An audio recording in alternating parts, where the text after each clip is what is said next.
Queridos e amados irmãos, eu os convido para abrir a palavra de Deus no texto da Revelação, Apocalipse capítulo 10. Revelação capítulo 10, Apocalipse capítulo 10.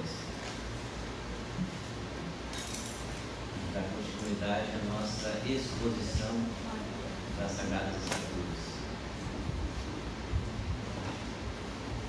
Nós estamos já no capítulo 10. Diz assim a palavra do nosso Deus: Vi outro anjo forte descendo do céu, envolto em nuvem, com o arco-íris por cima de sua cabeça. O rosto era como o sol, e as pernas como colunas de fogo. Tinha na mão um livrinho aberto. Pôs o pé direito sobre o mar e o esquerdo sobre a terra. E bradou em grande voz, como ruge um leão. Quando bradou, desferiram os 7 trovões as suas próprias vozes. Logo que falaram os 7 trovões, eu ia escrever, mas ouvi uma voz do céu dizendo: guarda em segredo as coisas que os 7 trovões falaram e não as escrevas. Então um anjo que vi em pé sobre o mar e sobre a terra levantou a mão direita para o céu e jurou por aquele que vive pelos séculos dos séculos, o mesmo que criou o céu, a terra, o mar e tudo quanto nele existe. Já não haverá demora, mas nos dias da voz do 7º anjo, quando ele estiver para tocar a trombeta, cumprir-se-á então o mistério de Deus, segundo ele anunciou aos seus servos, os profetas. A voz que ouvi, vinda do céu, estava de novo falando comigo e dizendo: vai e toma o livro que se acha aberto na mão do anjo e em pé sobre o mar e sobre a terra. Fui, pois, ao anjo dizendo-lhe que me desse o livrinho. Ele então me falou: toma e devora, certamente lhe será amargo ao teu estômago, mas na tua boca doce como mel. Tomei o livrinho da mão do anjo e o devorei, e na minha boca era doce como mel. Quando, porém, o comi, o meu estômago ficou amargo. Então me disseram: é necessário que ainda profetizes a respeito de muitos povos, nações, línguas e reis. Até aqui, meus irmãos, nos juntamos nessa manhã na oração do nosso servo do Senhor, nosso irmão diácono Jorge, suplicando que o Senhor nos abençoe, nos edifique, nos dê entendimento de toda a sua bendita palavra. Queridos, nós já estamos estudando o livro da Revelação, o Apocalipse, já há algum tempo. Então não requer aqui, não é apropriado colocarmos todos os 10 capítulos para que as pessoas se lembrem dos 10 capítulos. Acho que você vai ter que andar um pouquinho mais atrás para poder buscar os textos anteriores, os 9 capítulos anteriores. Mas, de maneira bem direta, algumas coisas são necessárias para que a gente entenda Apocalipse. Primeiro, entender que Apocalipse, no capítulo 1, já no início do capítulo 1, ele vai dizer sobre qual é a chave do texto. Capítulo 19 já fala que Apocalipse fala das coisas que vão acontecer, que estavam acontecendo e que iriam acontecer. Ele escreve por das coisas que viste, as que são, as que hão de acontecer depois dessas. Essa é uma chave para entender Apocalipse. Apocalipse fala no livro da Revelação, e eu sempre vou intercambiar essa palavra Apocalipse e Revelação, porque Apocalipse significa revelação. Nós não traduzimos a palavra Apocalipse, mas a tradução dela é essa.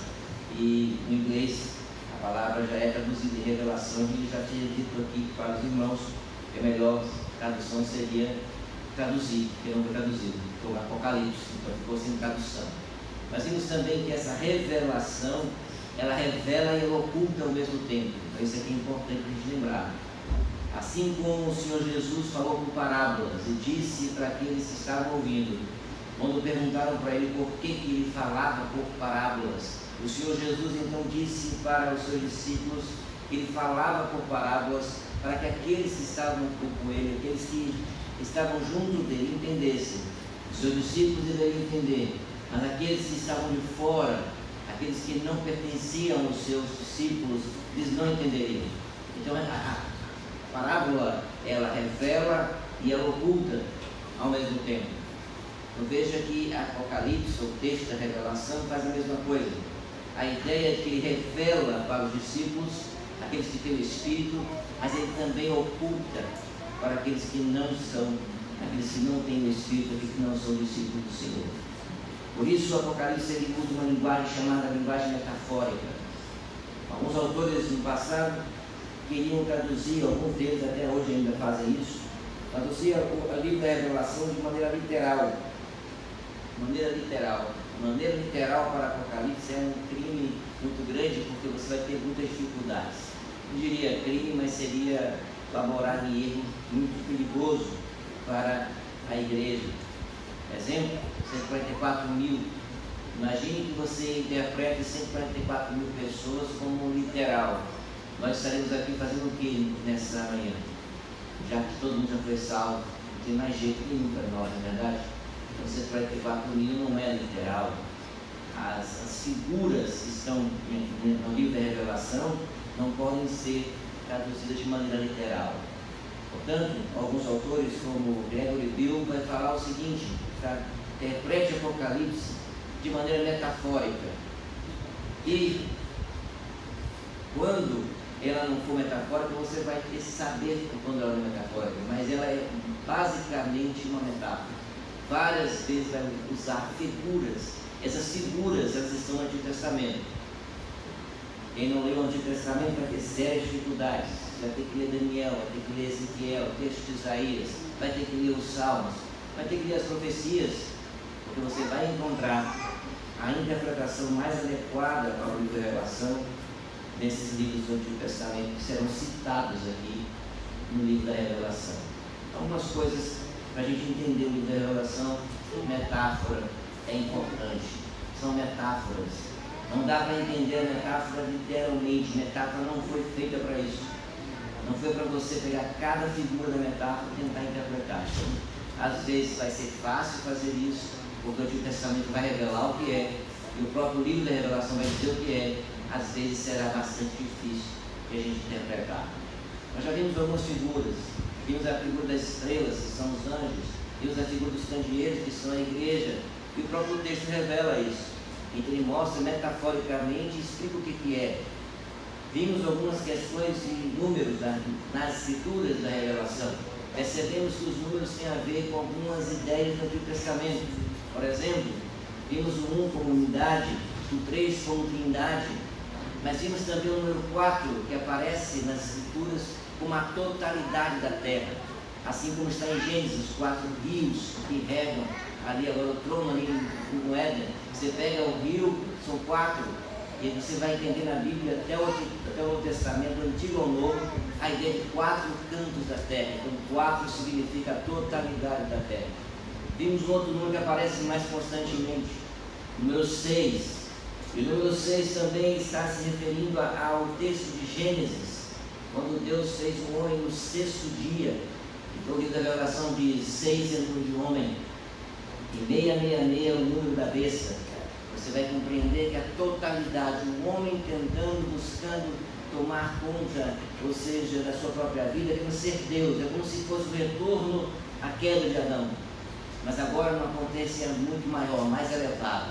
Quando o número vai, repete o número 6, significa que a potência é elevada, ou seja, é algo muito mais elevado, esse humanismo, mas principalmente esse antropocentrismo do ser humano.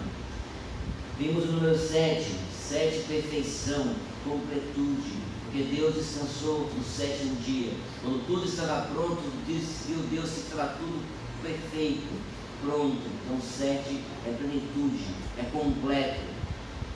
Por isso o Apocalipse diz que escreve as 7 igrejas. São 7 igrejas locais mesmo. Existiam geograficamente essas igrejas. Cada igreja com sua dificuldade, com a sua particularidade. Nos primeiros capítulos de Apocalipse, a abertura, você vai encontrar as 7 igrejas. E essas 7 igrejas elas representam, de maneira metafórica, a totalidade da igreja de Cristo. Então 7 como essa totalidade. Então 7 sempre plenitude. Por que eu estou retornando, já que eu disse que não ia retornar tanto? Não ia retornar tanto. Mas essas figuras você vai precisar para agora entrar no capítulo 10 e acompanhe comigo o capítulo 10. Capítulo 10, versículo 1 do livro da Revelação, diz assim, Sagradas Escrituras: vi outro anjo forte descendo do céu, envolto em nuvem, com o arco-íris por cima de sua cabeça. O rosto era como o sol e as pernas como colunas de fogo. Percebam, meus irmãos, que essa visão ela aparece no Apocalipse capítulo 1. Ela aparece. Mostra também a ideia inicial, parece levada a Cristo, mas a gente vai perceber que não é bem assim. No capítulo 1 diz que a sua cabeça e cabelos eram brancos como a alva lã, como neve, os olhos como chama de fogo, os pés semelhantes ao bronze polido, como refinado na fornalha, a voz como uma voz de muitas águas. Tinha na mão direita 7 estrelas, e da boca saía uma afiada espada de 2 gumes, o seu rosto brilhava como o sol a sua força. Você vai encontrar o arco-íris, você vai encontrar a ideia da aliança, o arco-íris, ele passando por trás do trono de Deus, mostrando a aliança que Deus fez com o seu povo. Essa figura fogo, essa figura do sol, parece logo inicialmente falar que esse anjo forte, esse grande anjo, esse anjo forte, parece ser semelhante a Cristo. Isso é tão parecido que o Dr. Job, no seu livro sobre revelação, ainda não publicado em português, ele trabalha com a ideia de que esse anjo, ele seria o nosso Senhor e Salvador Jesus Cristo. Mas outros autores, e eu me junto aos outros autores, apesar de várias coisas que nós falamos aqui tem a ver com o Dr. Job, dizendo que aqui parece que Apocalipse não trata em nenhum momento a palavra anjo com Cristo. Ele separa o Criador, ele separa Deus, ele separa o trono, ele separa os anjos. Portanto, fica um pouco difícil dizer que aqui é Cristo. Talvez esteja mais ligado a um texto que os irmãos não precisam abrir, mas eu vou abrir aqui para vocês, um texto do livro do profeta Daniel. O livro do profeta Daniel, capítulo 12, diz assim, não precisa abrir não, eu vou ler para vocês. Nesse tempo se levantará Miguel, o grande príncipe, o defensor dos filhos do teu povo, e haverá tempo de angústia, qual nunca houve, desde que houve nação, até aquele tempo. Mas aquele tempo será salvo teu povo, todo aquele que for achado inscrito no livro. Ele continua falando dos que dormem no pó, na ressurreição. Parece que o que está por detrás desse texto, desse início desse versículo, seria esse ser grandioso, um anjo mesmo. Se se referir diretamente a Daniel 12, seria Miguel. Mas nós não podemos afirmar dessa forma. Podemos afirmar que parece que a mensagem está alicerçada nas profecias de Daniel, nas profecias de Ezequiel que nós lemos aqui nessa manhã, na liturgia. Nós lemos alguns textos de Daniel. Então você tem que pegar Daniel 7, vai pegar Daniel 9, vai pegar Daniel 12. Pegue o texto do Daniel. Se quiser do 7 até o 12, você vai entender muitas coisas que estão falando aqui na revelação. Ou melhor, você vai entender o que Daniel está falando através da revelação. Também pode acontecer isso, porque a revelação vai mostrar o que é que Daniel queria dizer. Mas o texto de Daniel 12, nós vamos ler depois mais tarde um pouquinho, vocês vão perceber que tem muita afinidade com esse texto do capítulo 10. Perceba que o início também, não disse ainda, agora eu vou dizer, que no capítulo 10, esse início do capítulo 10, existe uma coisa importante para nós. É que parece que existe um interlúdio. É muito comum aqui em Apocalipse isso, uma pausa. Perceba que ele está na 6ª trombeta. E aí ele só vai voltar à 7ª trombeta no capítulo 11, versículo 15. Então há um interlúdio. Há um período onde a trombeta não vai tocar um pouco. Vai acontecer alguma coisa antes da 7ª trombeta. Isso aqui é muito comum, você vai encontrar isso também no livro de Apocalipse. Vocês vão encontrar também, meus irmãos, a gente não vai falar aqui hoje, vocês vão perceber que se pegarmos a ideia de alguns autores, que Apocalipse é dividido em 7, 7, 7, 3 círculos de 7, você vai perceber que a cada novo movimento, há algo que vai ser descortinado. Então, na primeira cena, algo é revelado. Vocês que gostam de séries, né? É curioso que eu que não fui criado na época das séries, eu estou em série depois, eu já estava mais adulto, né? Não tão adulto, nem ontem. Mas falar de série, aí todo lugar que eu vou falar e falo que chamo o filme de série, as pessoas me corrigem na hora. Me lembro que eu estava na escola batista dando uma palestra sobre suicídio. Um convidado para falar sobre suicídio, eu estou lá falando na escola, e aí, como psicólogo, estava lá dando uma palestra, e aí eu falei sobre os 13 motivos, algo assim, filme, um filme, tem um nome em inglês, 13 razões, uma coisa assim. Um filme completamente sem pé nem cabeça, não aconselho ninguém assistir. Pior quando você não aconselha, as pessoas querem não assistir, né? Mas é um filme que eu quero assistir. Muito ruim esse filme. Mas estou lá falando, toda hora eu falava série, eu falava filme, né, pessoal? Aí o jovem, né? Série! Aí eu, tá bom, desculpa. A série, daqui a pouco lá, filme, o pessoal lá. Série! Aí ria toda hora. Ou seja, eu estava sentindo um velho decreto naquele momento, que eu sempre trocava. Então, para que isso são da minha época, pessoal? Filme. Pense em filme. Novela não, porque aqui ninguém quer assistir novela, né? Não quer ter novela. Mas assim, filme. Você começa o filme e algumas cenas do filme vai ser mostrado e você vai vendo aquele filme, você vai ter indícios, assim, você vai começando a tentar imaginar o fim do filme. Aquele personagem aparece no capítulo, daqui a pouco tem outro sinal que o diretor dá, depois amplia o entendimento e você vai até chegar ao final do filme. A diferença é que o filme acaba naquele horário. A série é um pouco mais complexa, porque ela demora muitas temporadas. Tem série que tem tanta temporada que eu já envelheci, ela está ainda na temporada 15ª temporada, sei lá, 7ª temporada. É tanta temporada, né? Mas as séries também tem isso. Coisas que estão ali reveladas de maneira ainda do binóculo, do pequeno, no princípio ainda, e depois serão reveladas mais fortemente depois. E retornos. Assistindo algumas séries dessas, tem aquele negócio de flashback. Toda hora a pessoa vai lendo alguma coisa do passado para explicar o que está acontecendo naquele momento. Se vocês já viram isso. A pessoa está lá e volta, você não sabe se está no presente ou se está no passado. Apocalipse é uma série bem diferente. A série de Apocalipse, eu não vou nem dizer que é tão diferente assim, porque ela volta, ela vai para a coisa do Antigo Testamento, o seu flashback está lá, vai no Antigo Testamento, você vai ver o flashback. Aí, daqui a pouco, ela está no presente e daqui a pouco ela vai no futuro. Aí você já está no futuro. E aí revela alguma coisa nesse capítulo, vai revelar outra coisa no próximo capítulo. Então, tanto nós que somos da era dos filmes, ou da era das séries, perceba que Apocalipse é um livro bastante emocionante do que qualquer série. Por que ele é mais emocionante do que qualquer série? Porque aqui está falando de coisas reais, concretas. A série é uma ficção. Os autores precisam usar a sua imaginação, dando sentido lógico às vezes, e às vezes você que é telespectador, você que é fã daquela série, você fica torcendo para algumas coisas acontecerem.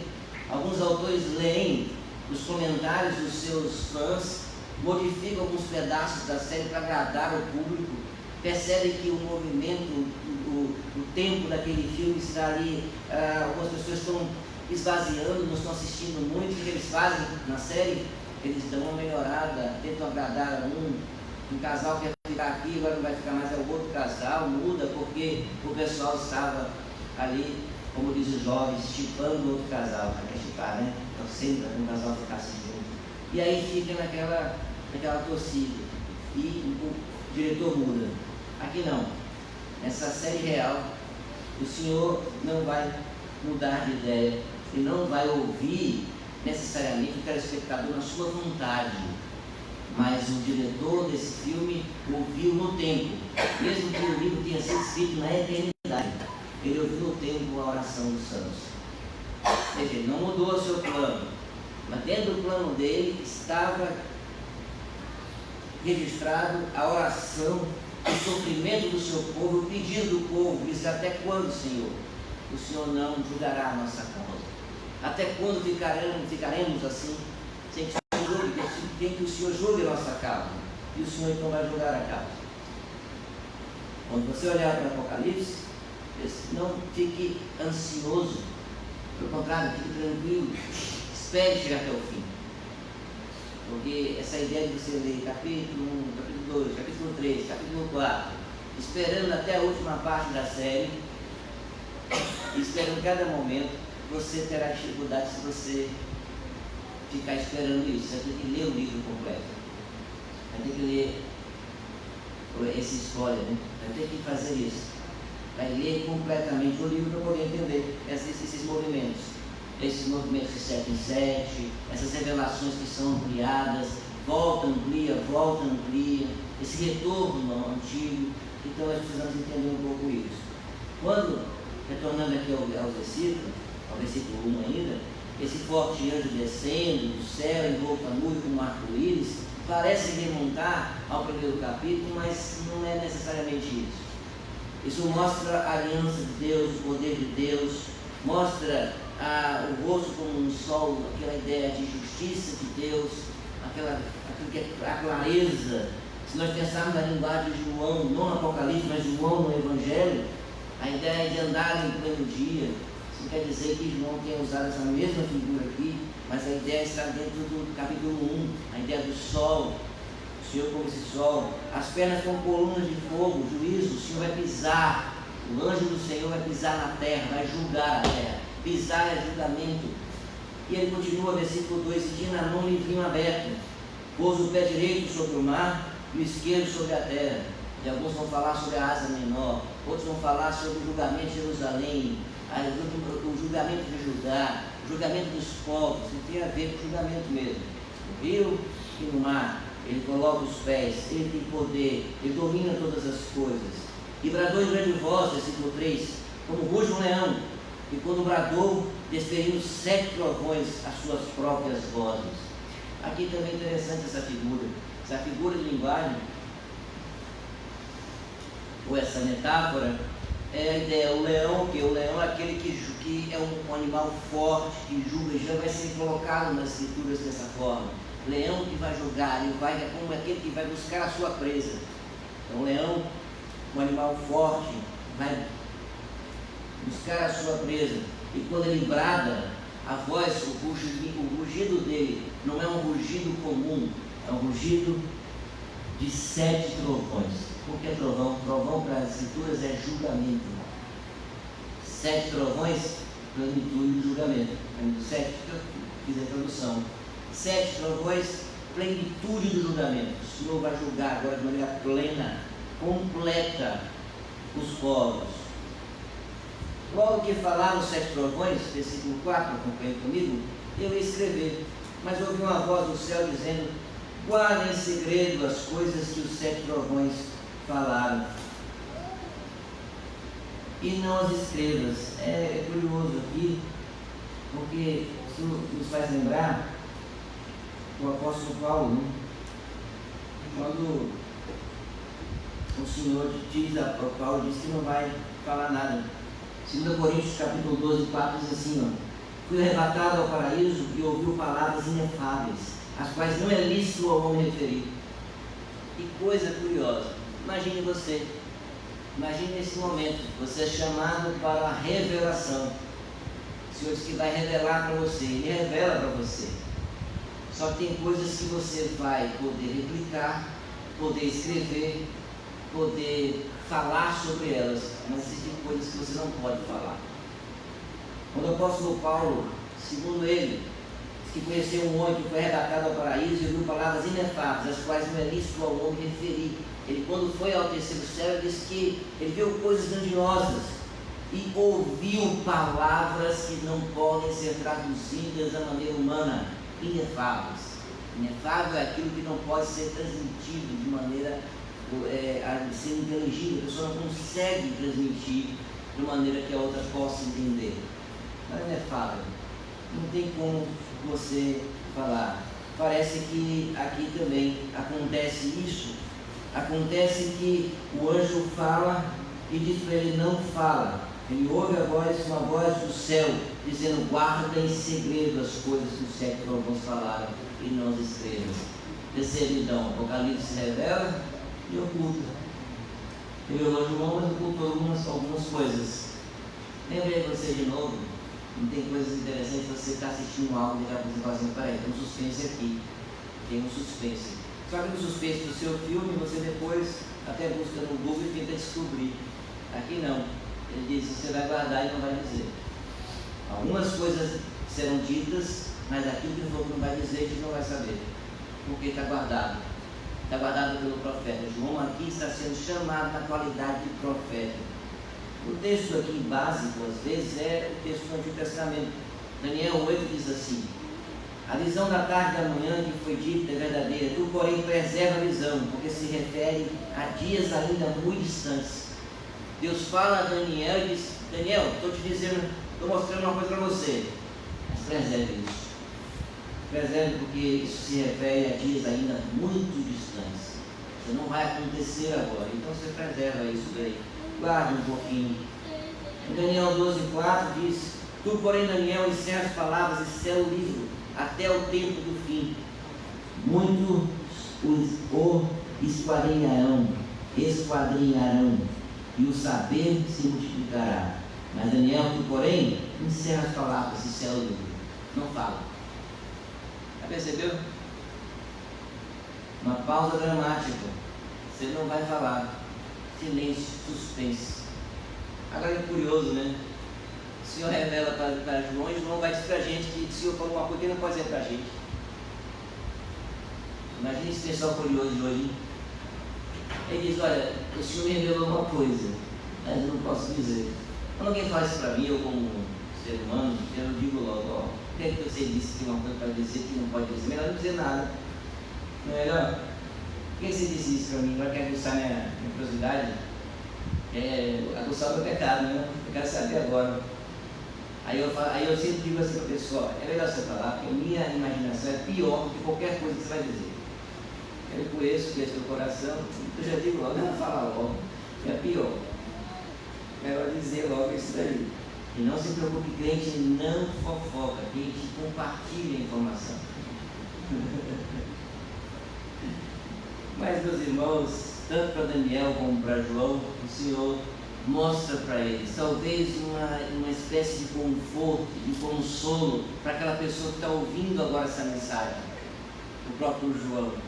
Deus fala para ele e diz: olha, está vendo aqui, olha, fique tranquilo, João. A minha imaginação aqui funcionando. Fique tranquilo, olha o que você está vendo aí, veja tudo isso daí, mas guarda, eu estou mostrando porque eu quero mostrar. Assim como Paulo teve o privilégio, como Daniel teve o privilégio de ver coisas que ninguém mais viu, eu lhe darei esse privilégio. Ao discípulo amado do Senhor Jesus, então, dá esse privilégio de ver coisas que nós não poderíamos ver, pelo menos neste momento. Outras coisas são reveladas mais à frente, mas nem tudo é revelado, é oculto. Guarda isso, porque não é a hora ainda. Outras coisas serão reveladas, vocês vão ver. Então o anjo que vinha em pé, versículo 5, sobre o mar e sobre a terra, levantou a mão direita para o céu. Levanta a mão direita para o céu. E jurou por aquele que vive pelos séculos dos séculos, o mesmo que criou o céu, a terra, o mar e tudo quanto neles existe. Já não haverá demora. Mas nos dias da voz do sétimo anjo, quando ele estiver para tocar a trombeta, cumprir-se-á então o mistério de Deus, segundo ele anunciou a seus servos os profetas. Talvez João devesse segurar até o momento e depois será revelado, mas aqui o mais importante desses versículos, até o versículo 8, versículo 7, perdão, ele está dizendo que o anjo fez um juramento a Deus, ao Senhor, ao trono de Deus. Então perceba que talvez aqui não seja Cristo mesmo. Talvez os outros autores estejam mais afinados com o texto, dizendo que aqui não é um anjo mesmo que jura pelo trono e diz: olha, não vai demorar. Mas, meus irmãos, veja só, por que está dizendo que não vai demorar? Porque o contrário de uma ficção, aqui é uma realidade. E sofrimento não é ficção, é realidade. Uma pessoa que sofre, está com dificuldades, e quem está em estado de sofrimento, a gente não consegue perceber. Na psicologia a gente tem uma frase mais bem interessante, eu acho. Quando alguém fala assim, você tem que se colocar no lugar do outro. Mesmo das linhas que eu sigo da psicologia, já que tem várias linhas, a gente diz que ninguém se coloca no lugar do outro. Porque ninguém pode ser o outro para estar no lugar dele. Então você não tem como sofrer, nem ficar alegre, nem nada no lugar do outro. Você tem que sofrer com os que sofrem, segundo a Bíblia, chorar com os que choram e se alegrar com os que se alegram. Mas sentir o sentimento de uma pessoa não é possível, porque ela é uma pessoa única, exclusiva. Sua realidade, suas percepções, sua formação é distinta de todas as outras. Por isso que é muito fácil você falar o que você faria no lugar de outra pessoa, porque você não é a pessoa. Isso que, diferente de você ter um aconselhamento com um amigo, você tem um tratamento correto, bem diferente, porque a pessoa no profissional não vai se colocar no seu lugar, porque se ele fizer isso, ele não consegue lhe ajudar. O amigo tenta se colocar no seu lugar, e aí vem aquelas opiniões pessoais, e algumas delas são boas e outras são péssimas. Mas imagine então no seu lugar, o lugar de onde você está. Imagine se fosse possível você sentir o sofrimento de que, da seguinte maneira, você está com dificuldade de arranjar emprego porque você é cristão e ninguém te emprega. Ninguém te emprega. Você está com dificuldade de comprar comida porque comida está cara e só quem está comprando são os ricos. Esses dias a carne aí aumentou e aí voltamos para o ovo. Um vai de ovo está ótimo. Mas é pior que isso, você não tem nem dinheiro para comprar ovo. Está difícil, perseguição, dificuldade, enfrentamento. O governo está proibindo a sua reunião. As igrejas estão sendo fechadas.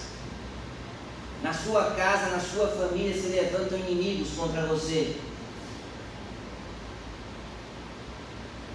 O seu pai ou sua mãe, que talvez não seja cristão, ele começa a te perseguir de dentro de casa. Quem sabe até te expulsar. Se não, querer te denunciar para você ser preso. Seu cônjuge, que você ama tanto, e que talvez não tenha sido passado pela operação do Espírito Santo na sua vida, ele é o primeiro a te levar arrastado ou arrastada para os tribunais. Perseguição, dificuldade, aquilo que o Senhor Jesus disse, que da casa que surgiriam os inimigos serão da própria casa. Imagina uma perseguição desse tamanho, dessa magnitude, uma perseguição muito séria, pesada, muito pesada.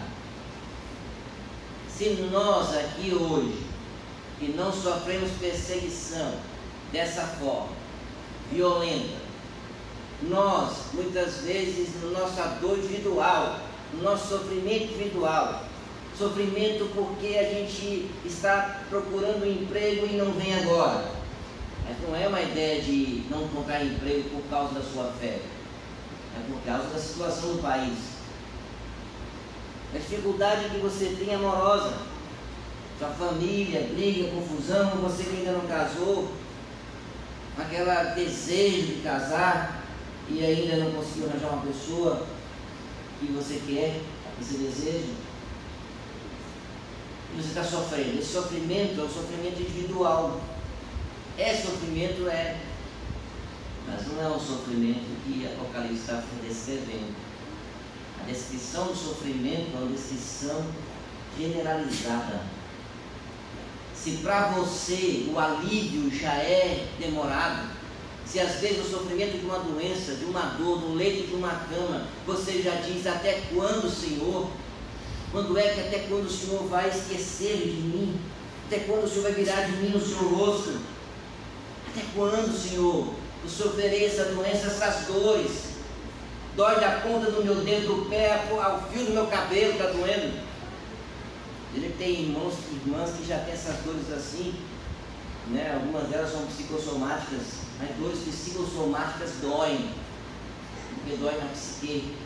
Significa que não está doendo, significa que o tratamento é outro.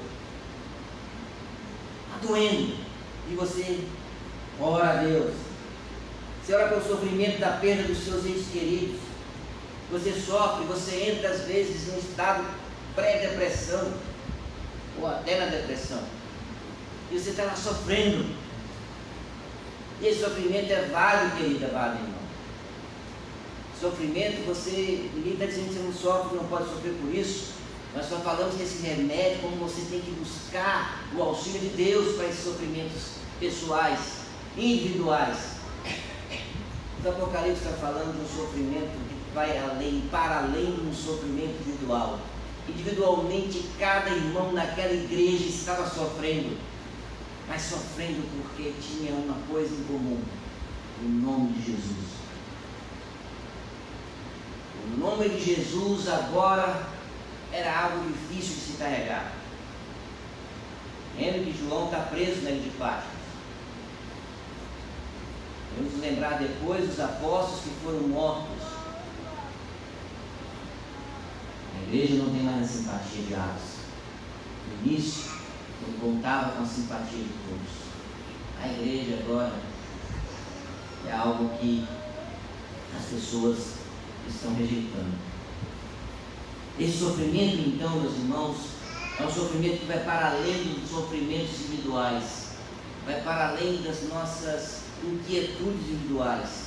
É uma inquietude individual de uma forma, mas ela é coletiva, de maneira mais ampla, porque é o nome de Cristo que está levando as pessoas a sofrer.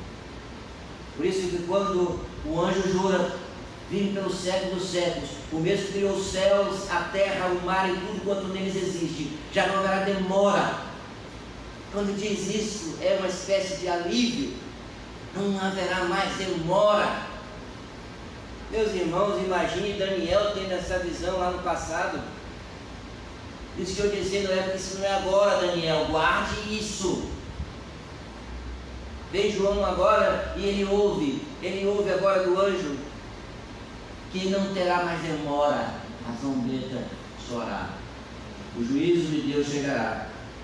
Vai se cumprir o mistério de Deus segundo ele anunciou aos seus servos e os profetas. Isso é conforto no Apocalipse. Aquilo que prometeu, ele vai cumprir. Você confiaria em Deus que promete tudo? É por isso que eu sou contra, irmãos, essa ideia de você pedir coisas para Deus que Deus não prometeu. Deixa eu até reformular, né? Depois não está errado. Não é que você não possa pedir. Você não pode cobrar de Deus. Então, vou reformular. Não cobre de Deus aquilo que Ele não prometeu. Então, muitas pessoas hoje estão em busca de bens materiais.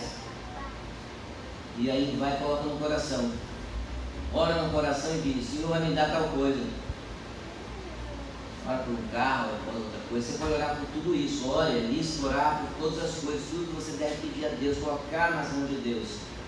Mas as pessoas oram e pedem e depois o Senhor não concede.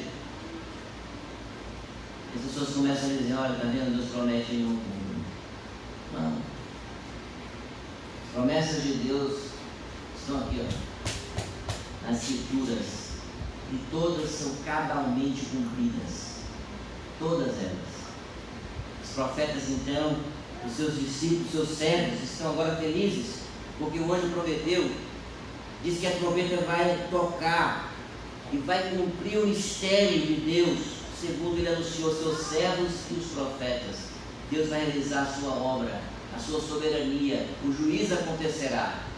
Mas aí você poderia perguntar aqui hoje: mas pastor, que coisa?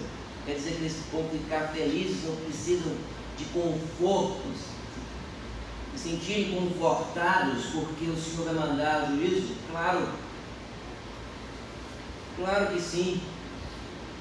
Um cristão, um servo de Deus não fica feliz porque vê as outras pessoas sofrendo, nada disso. Mas nós ficamos felizes quando os decretos de Deus são concretizados, porque Ele é o Deus da promessa, Ele é o Deus do cumprimento. Então nós ficamos felizes por isso. Nos agradamos de saber que os propósitos de Deus estão se cumprindo ao longo dos séculos. Mas o juízo de Deus, meus irmãos, a reivindicação do cristão para o juízo de Deus não é da ira do homem, mas é a ideia de pedir ao Senhor, de orar ao Senhor e dizer: Senhor, até quando, Senhor, o seu nome será blasfemado entre os gentios, entre os ímpios? Entre os ímpios, que nós somos gentios. Até quando? Até quando eles vão rir, Senhor? E o Senhor vai dizer para o seu povo: quem está rindo é Ele, porque as suas promessas, os seus juízos estão se cumprindo. Até uma pessoa que não é cristã tem um senso de indignação perante uma injustiça, não é verdade? A pessoa chegou, matou, esquartejou, cortou, fez tanta coisa contra outras pessoas, matou não sei quantos, daqui a pouco está fora da cadeia. O que é que nós falamos? O Brasil é um país da impunidade. Aqui cadeia não serve está pobre. Não é isso? Você fica logo, que justiça é essa? Nesse período de tudo vai para o Supremo Tribunal Federal, tudo.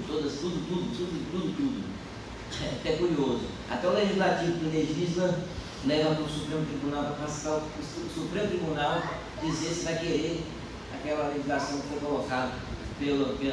Eu sei que eu estou resumindo, que é muito mais complexo, eu sei, é grande, não estou aqui dizendo que eu não sei. Mas eu estou dizendo que vão dar esse imbróglio, essa confusão, e daqui a pouco você vê pessoas soltas. O senhor está aqui julgando de maneira técnica, o senhor está com a peça ou com os calhamaços de processo para ficar julgando. Não, você só viu o quê? A informação. A pessoa, ela quebrou uma lei e ela não está pagando por aquela lei que ela já quebrou. Processos que se arrastam 10, 15, sei lá quantos anos. O que é que você passa na cabeça de uma pessoa que não é cristã? Impunidade. Não é verdade? Agora imagine, você tem um juiz, um legislador, um Deus, um rei. Ele decretou as suas leis e as pessoas quebram diariamente a lei dele.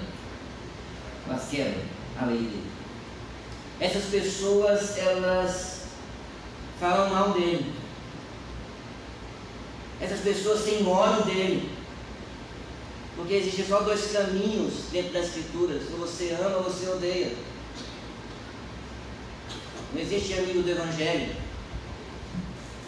Para você ser amigo de Cristo, você tem que ter Cristo no seu coração, para você se tornar amigo de Deus. Então não existe meio termo. Não existe aquele que fica no meio da corda bamba. Então você está ali, só tem dois caminhos: a pessoa odeia, blasfema contra Deus. Há os mais arrogantes, há aqueles que escrevem, que fazem peças, fazem filmes hediondos, blasfêmia, ridicularização, todo tipo de coisa. E esses homens estão lá, se sentiram fortes, poderosos diante de Deus. E quando Deus olha lá de cima, são como miniaturas, soldadinhos de chumbo. Na minha época tinha soldadinhos pequenos, soldados pequenininhos. E aqueles soldadinhos de chumbo estão assim, tentando tirar para o céu.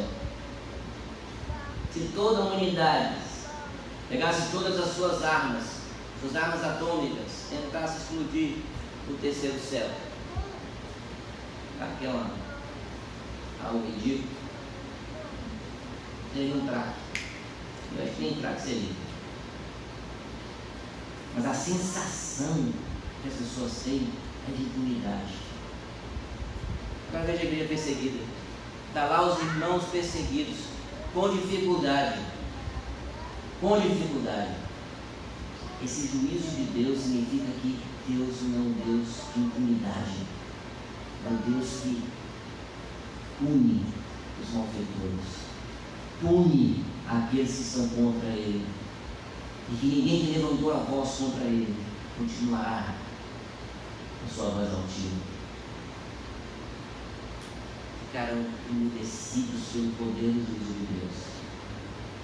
Aquele irmão, aquela irmã, nós temos que louvar a Deus pelo seu juízo. De novo, separe. Não temos prazer na tortura, em qualquer coisa, ou em coisas que acontecem com as pessoas. Não. Mas temos prazer no juízo de Deus. O julgador está dizendo, não vai demorar. Versículo 7, no dia da voz do sétimo anjo, quando ele estiver para tocar a trombeta, cumprir-se-á então o mistério de Deus, segundo ele anunciou aos seus servos e profetas. Versículo 8, até o 11, agora o final. A voz que ouvi ainda do céu, estava de novo falando comigo, dizendo, vai, e toma o livro que se acha aberto na mão do anjo, em pé sobre o mar e sobre a terra. Então é o anjo que está em pé, poderoso, o pé está ali julgando a terra, tem um livro aberto, toma o livro agora, pega o livro dele. Fui, pois, ao anjo dizendo-lhe que me deixe o livrinho.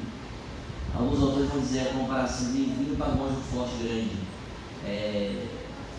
Mas é um pouco difícil a gente chegar até essa conclusão completa.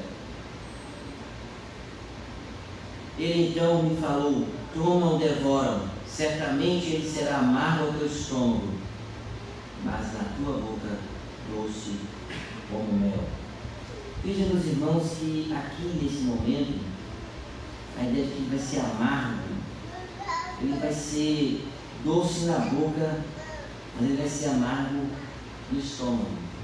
Nós vemos aqui Ezequiel, por exemplo, outros irmãos, que diz assim: tu, ó filho do homem, ouve o que eu te digo, não te insujas com uma casa rebelde, abre a boca e come o que eu te dou. Então vi, e eis que certa mão estendia para mim, e nela se achava um rolo de um livro. Estendeu diante de mim, estava escrito por dentro e por fora. Nele estava escrito lamentações, suspiros e ais. E é o contexto do texto. Lamentação, suspiros e ais. Ainda me disse, filho do homem, come o que achares, come este rolo, vai e fala à casa de Israel. Então abri a boca e ele me deu comer o rolo e me disse, filho do homem, dá a comer ao teu ventre e enche as tuas entranhas deste rolo que eu te dou. E eu comi, e na boca me era doce como mel.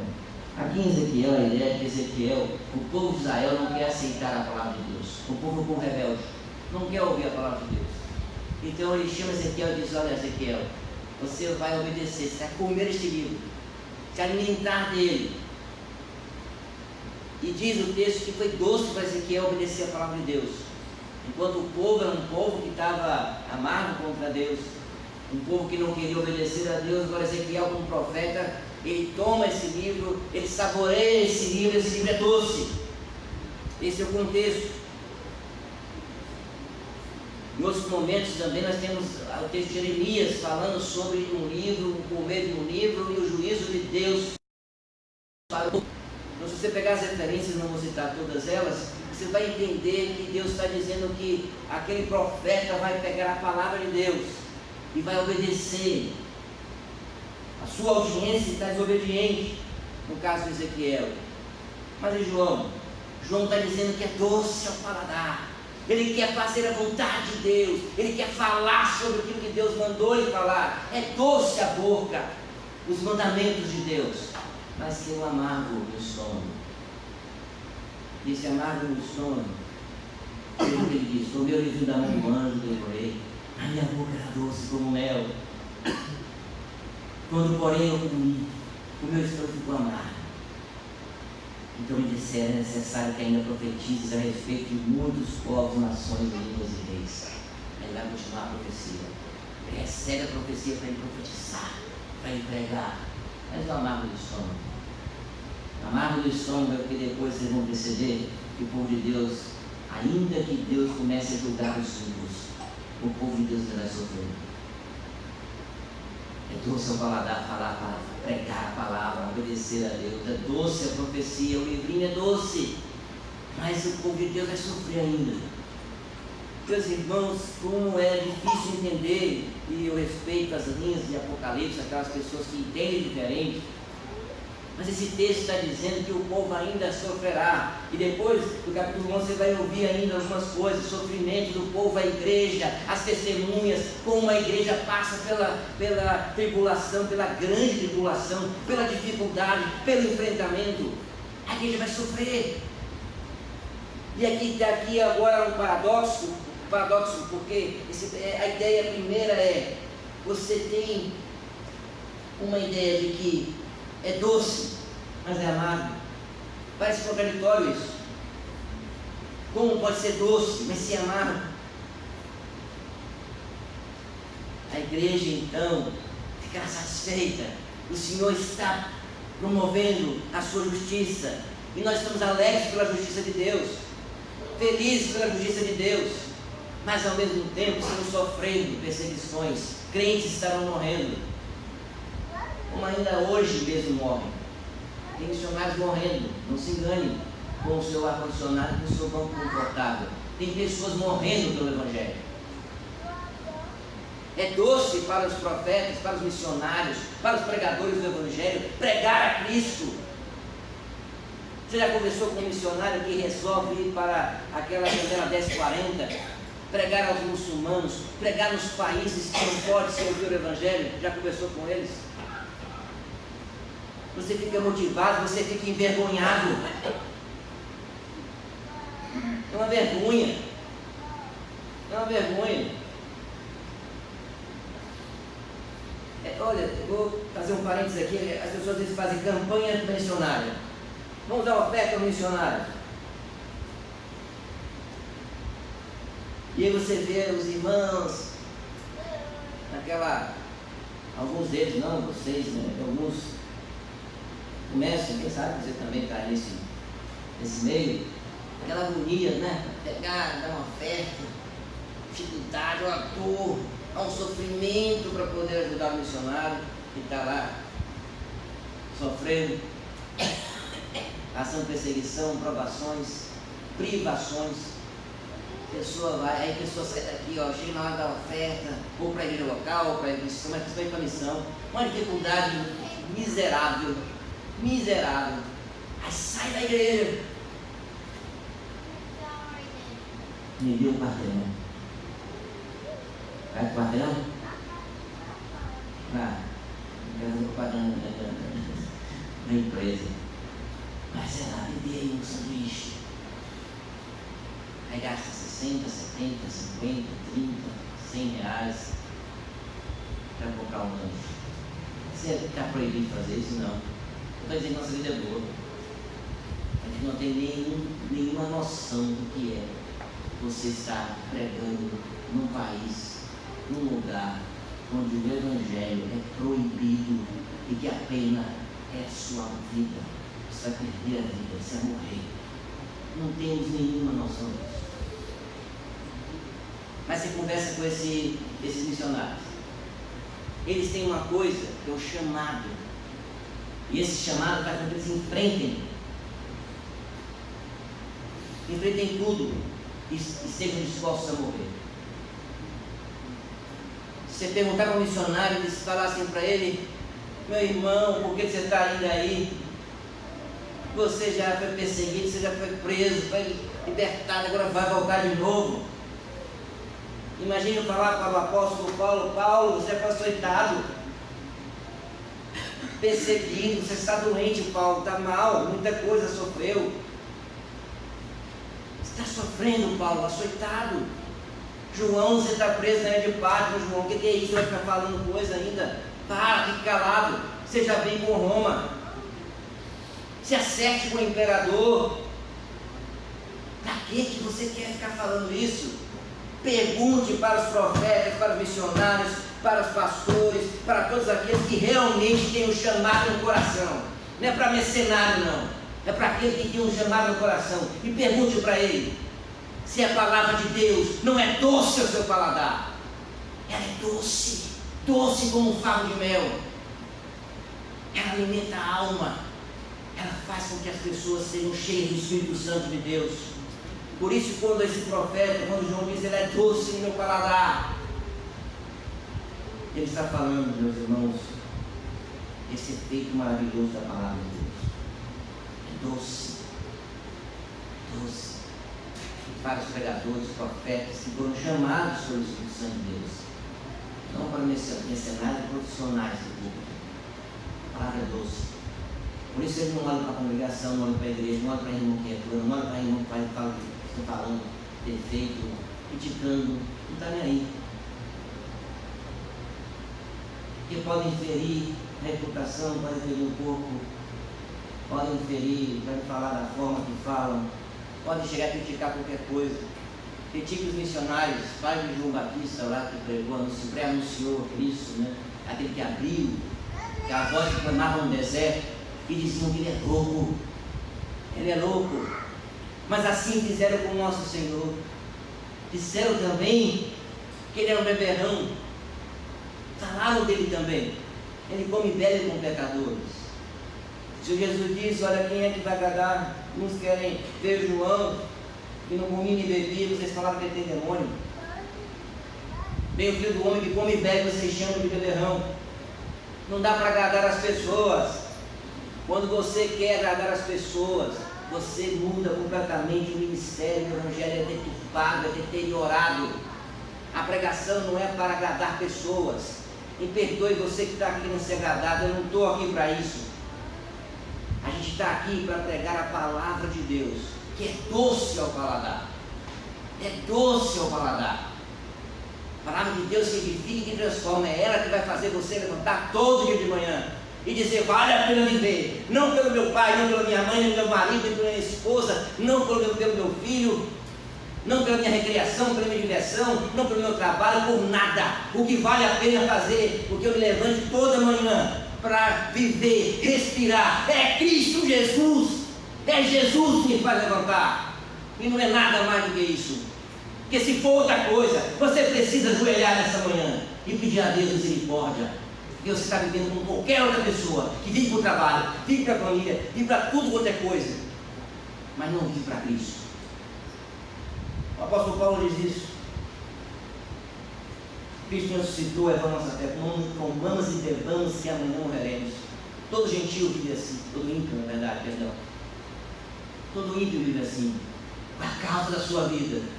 A causa da minha vida é a ciência. A causa da minha vida é meu trabalho. A causa da vida é meu estudo. A causa da vida é que eu quero casar. A causa da minha vida é ter meus filhos. Tudo isso é lícito, debaixo do seu único objetivo na sua vida: honrar e glorificar a Deus. Primeira pergunta para Ismael: qual é o fim principal do homem? Honrar, glorificar a Deus e gozá-lo eternamente. Esse é o nosso objetivo. Para João foi doce ao paladar, mas do amargo é o sofrimento. Ninguém vai sofrer dizendo que eu amo sofrer. Só se você estiver doente. João vai dizendo: olha, é amargo. Só não foi amargo, a palavra foi doce, sim, mas é amargo. A gente vai sofrer, vai passar por dificuldades, vai enfrentar muitos adversários. Os inimigos do Senhor se levantarão com toda a sua força. A grande serpente se levantará com toda a sua fúria.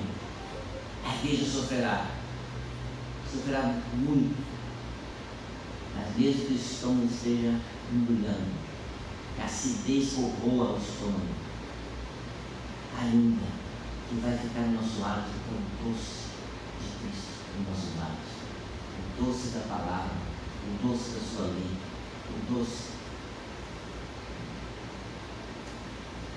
desse rolo. Meus irmãos, eu fui pregando e aplicando de alguma forma para os irmãos, mas resumidamente nós aprendemos aqui que há um interlúdio, há um intervalo entre a sexta trombeta e a sétima trombeta. Nesse intervalo, no capítulo 10, versículo 1 a 11, João tem uma visão de um anjo muito forte. E esse anjo diz que vai julgar a terra. Ele está com o pé no mar e o pé na terra. Com toda a terra será julgada. Toda a terra será julgada. Nós percebemos também nesse texto que esse anjo, alguns acreditam que é Jesus. mas parece mais razoável dizer que é um anjo forte. Quem sabe, talvez, não é uma afirmação, seja o Miguel de Daniel capítulo 12. Ninguém sabe, porque o nome não foi citado, então talvez, não sei. Mas é um anjo forte para dizer que ele vai cumprir a palavra de Deus. Esse anjo tem um livro aberto, revela coisas a João. Há um julgamento poderoso e completo, porque esse anjo, ele fala e ruge como um leão, está como um leão. E quando ele fala, a sua voz é como um sete trovões. Julgamento completo. Já completo julgamento. Nós aprendemos isso também nessa manhã. Nós aprendemos também que algumas coisas o anjo mandou ele guardar. João guardar. Assim como mandou Paulo e assim como mandou Daniel guardar. Coisas que ele deveria guardar. Mas ele dá esse privilégio a João de ver coisas que nós, quem sabe, não poderíamos ver. E algumas coisas nós veremos depois. Né? O anjo então está ali para julgar a terra, dizendo que não vai demorar o julgamento da terra. Tudo vai se cumprir. Ele conforta a igreja dizendo que não vai demorar muito não. Então o sofrimento parece muito grande. Ele está dizendo, não vai demorar muito, o Senhor vai julgar. A sétima trombeta vai ser ressoada. Ele jura pelo trono de Deus. Já aprendemos que esse anjo, compôs maravilhosamente, está ali com o livro. Ele toma um livro que acha aberto, mas João ouve uma voz que diz, pega o livro na mão do anjo, come esse livro, devora. E é doce a palavra de Deus. Ele amarga o estômago, o sofrimento da igreja. E João vai ter que ainda profetizar, porque vai falar ainda sobre povos, nações, línguas e reis. O Senhor julgará os povos, as nações, todas as nações, línguas e reis. O que nós então aprendemos com isso? Meus irmãos, uma marca desse texto é, primeiro, o Deus soberano, poderoso, que controla todas as coisas e nada foge ao seu controle. Ele é o diretor dessa série, dessa história real, verdadeira, sobre as nossas vidas. Isso aqui não fala só sobre a igreja que estava lá, fala sobre nós hoje. Você está aqui, ó, nesse livro, está falando sobre nossa vida. E ele fala que Deus poderoso, grandioso, já tem um fim pré-determinado. Todas as coisas já foram organizadas. Diferentemente de qualquer série que você tenha assistido, de qualquer filme, esse já está todo escrito e você pode ver. Na verdade, esse spoiler, você tem que ver. Você tem que ver essa coisa do futuro. Você tem que olhar mesmo para você governar a sua vida. Apocalipse, ou a Bíblia Revelação, não fala apenas do futuro, mas fala de como eu tenho que viver no presente. Porque se eu sei o futuro, que é assim, desse jeito que ele falou, eu não posso descansar um minuto. Eu não posso deixar de vigiar. Eu não posso deixar de me santificar, de buscar uma vida santa diante de Deus. Então me conforta saber que Deus é soberano, que Ele é o autor dessa série, dessa história, que Ele governa todas as coisas e que tudo que está aí espalhado de blasfêmia, de coisas contra Deus, o Senhor julgará. Não será nenhuma série, nenhum artista, nenhum desses povos que fica falando besteira, pegando a imagem do Cristo católico e fazendo tipos de cenas e dizendo coisas que o cristianismo fala contra. Não é dessa maneira que essas pessoas não poderão nem coçar, nem arranhar a aura do céu, a orla do céu. Não, nem arranham. Elas estão acumulando juízo na Bíblia. Esse texto nos conforta. Esse texto nos conforta porque diz que Deus é soberano. Mas esse Deus soberano, grandioso, também nos ensina não só a sua soberania, mas Ele é um Deus de justiça. Ele é um Deus, um justo juiz. Isso nos conforta também. Deve te confortar. Porque nenhuma injustiça passará impune. Porque Deus julgará todas as nações, povos, reis e línguas. Todos serão julgados. Tem um senso de justiça. Eu não vou olhar e está na expectativa que meu algoz será julgado, que o algoz da igreja será julgado, eu vou ficar lá olhando, daqui a pouco abre a porta da cadeia e sai todo mundo. Não! Eles estarão nos porões do inferno, e o próprio inferno será jogado lá no fogo de enxofre, segundo as Escrituras. Não haverá terceira, quarta, quinta, sexta, sétima, 10ª instância. Eles serão unidos. Senso de justiça. Por último, mas não menos importante, o que o texto diz? O texto nos diz também, irmãos, que a igreja vai, ainda que seja maravilhoso João receber essa mensagem, a igreja passa por dificuldades. Mas as dificuldades, o que nos alimenta, o que nos conduz, o que nos faz levantar pela manhã, é saber que nós estamos seguros na mão de Deus, que todas as coisas estão no seu controle, na sua soberania, no seu poder, e que Deus ouve a oração da sua igreja. Devemos lembrar as capítulos anteriores, Deus ouve a oração da igreja. A justiça de Deus está de acordo com o Deus Santo, que é a santidade de Deus agora posta em ação, Deus fazendo justiça. Mas Deus faz justiça, segundo Apocalipse também, ouvindo a oração da igreja. Ele, irmão, não te conforta isso não, sabe disso? Esse Deus soberano, esse Deus justo, e desse Deus que ouve a nossa oração, e desse Deus que, por último, mesmo na dificuldade, nós temos a certeza que a morte não nos prenderá. E você tem medo, querido? Querido irmão? Medo de quê? Da morte? O que você tem medo? Qual é o seu medo? Lembre-se, o Senhor Jesus disse que nós devemos temer não aquele que pode ferir o nosso corpo, mas aquele que pode ferir a nossa alma, mandar tanto corpo e alma como fé. Ele não está falando de diabo, ele está falando que nós temos que temer a Deus, não com um medo desesperador. Eu já pregou sobre isso aqui, mas com o temor de Deus, com o temor do Senhor. O que é que você tem medo? Apocalipse não é um livro para você ficar de noite horrorizado, sem dormir. É um livro para você descansar em paz. Metaforicamente, é como você abrir esse Apocalipse, ao invés de abrir o Salmo, né? Plantar assim. Ah, Senhor, tudo está debaixo do seu controle. Nenhum sofrimento, nenhuma lágrima, nenhum choro, nenhum gemido do crente será feito em vão, porque o Senhor, Ele consola cada lágrima e cada gemido. Mas antes de falar, ainda que Ele console seus gemidos aqui individuais, suas questões individuais, mais do que isso, Ele consola aqueles que um dia perderam a sua vida pelo seu nome, e que não puderam ressuscitar ao terceiro dia ainda, porque diante da ressurreição virá.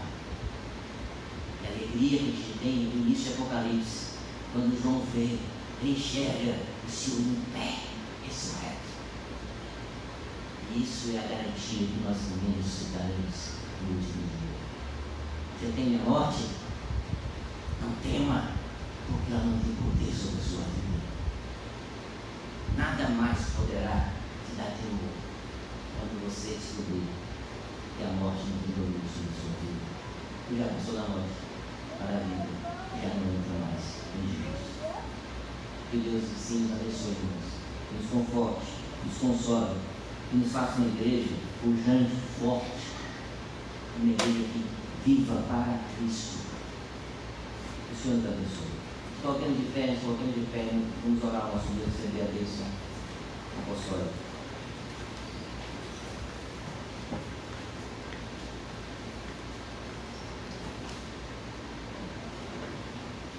Senhor Deus e Pai, nós agradecemos por tua bendita graça, misericórdia em nossas vidas e por tua palavra que pregada. Tua aplicação perfeita, Senhor, enquanto da vida no coração de cada um de nós.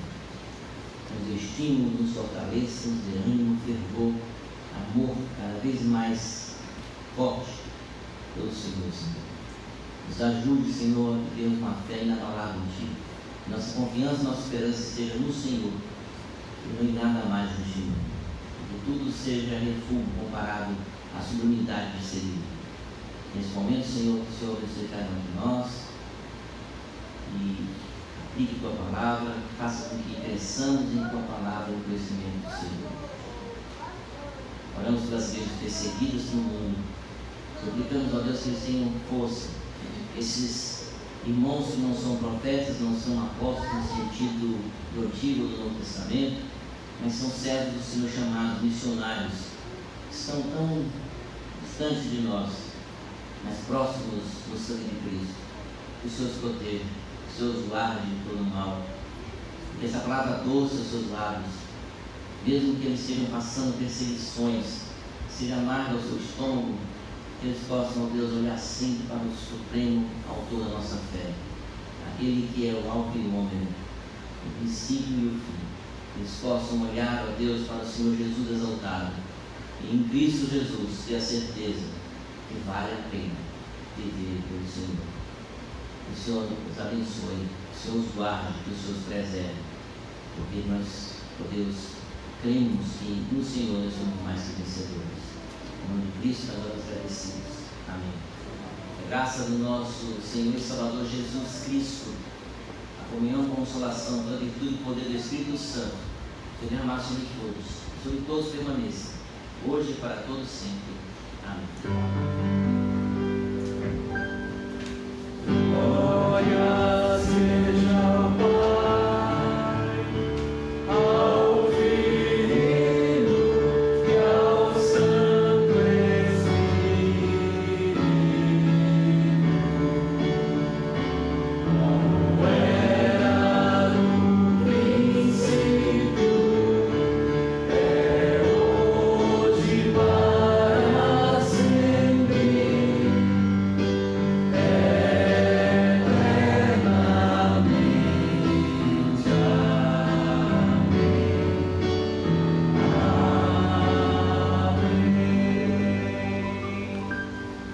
Irmãos.